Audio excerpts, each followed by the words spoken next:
Long before the first shots of World War II were fired, Adolf Hitler had already constructed a dark, absolute conviction that the true architect of the coming global slaughter was across the Atlantic.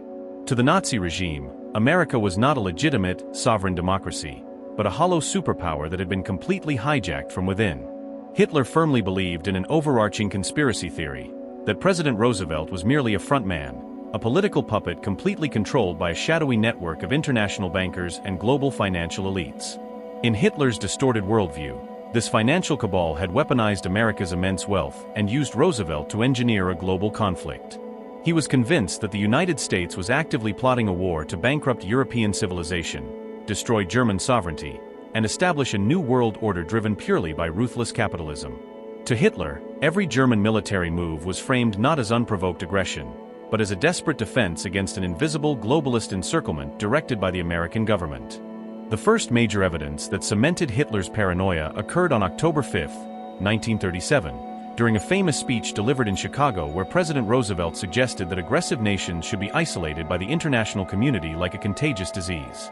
While the West saw a call for peace, Hitler saw the mask fall. Inside the Reich Chancellery, Roosevelt's political stance was treated as absolute proof that the global elites pulling the strings in America had officially ordered the United States to target Germany. Hitler argued that the American financial system was deliberately trying to lock Germany inside an economic cage, starving its people to prevent its rise. From that day on, Hitler ceased to view the American government as an independent political actor. He viewed President Roosevelt as the operative of an international cabal that was actively forcing the world toward war. To understand why Hitler blamed the United States so deeply, one must understand his obsession with the end of World War I. Hitler was traumatized by Germany's humiliating defeat in 1918. In his mind, the German army was never truly beaten on the battlefield. Instead, it was stabbed in the back by internal enemies and crushed by the sudden entry of American industrial power. Hitler believed that the United States had fraudulently entered World War I under the guise of spreading democracy, only to enrich its own banks and dismantle the German Empire. When he looked at President Roosevelt in the late 1930s, Hitler genuinely believed he was watching history repeat itself. He blamed the United States for the past destruction of Germany, and he was convinced that the exact same American forces were using the exact same playbook to finish the job. Beyond the military defeat of 1918, Hitler's resentment was anchored in the diplomatic aftermath of the First World War. He placed the ultimate blame for Germany's post-war suffering directly on the doorstep of the United States, specifically targeting the legacy of a previous administration under President Woodrow Wilson. Hitler argued that Germany had laid down its arms in 1918 based on American promises of a just and honorable peace, only to be betrayed by the catastrophic Treaty of Versailles. In Hitler's mind, the United States had engineered a fraudulent treaty designed to permanently cripple the German nation through unpayable reparations and territorial theft. He viewed American foreign policy not as a force for global stability, but as a historically deceitful mechanism that had spent decades plotting the economic enslavement of the German people. Hitler's blame was also deeply rooted in cultural and racial contempt. He viewed the United States as a soulless, decadent, and artificial society built entirely on material greed, pop culture, and racial mixing. In his ideological writings, Hitler argued that because America lacked a singular, historical folk soul or ancient cultural roots, its people were uniquely vulnerable to total manipulation. He believed that the American public had been completely brainwashed by media, jazz, and consumerism, allowing a small wealthy elite to control the country's massive industrial power. To Hitler, the United States was a parasitic force, a nation that could not create true culture, but could only destroy European culture through the sheer weight of the dollar. Therefore, he blamed America for exporting a toxic liberal ideology designed to subvert and colonize the mind of Europe. As Europe erupted into open conflict, Hitler used international law as a weapon to blame the United States for expanding the war. While America officially claimed to be neutral, Hitler pointed out that under Roosevelt's leadership, American laws were being systematically altered to allow the massive export of weapons, aircraft, and raw materials exclusively to Germany's enemies. To Hitler, this false neutrality was a cowardly and illegal act of aggression. He argued that by acting as the primary logistical supplier for Great Britain and the Soviet Union, the United States had effectively entered the war from day one, serving as the hidden engine driving the global conflict while avoiding the risk of actual combat.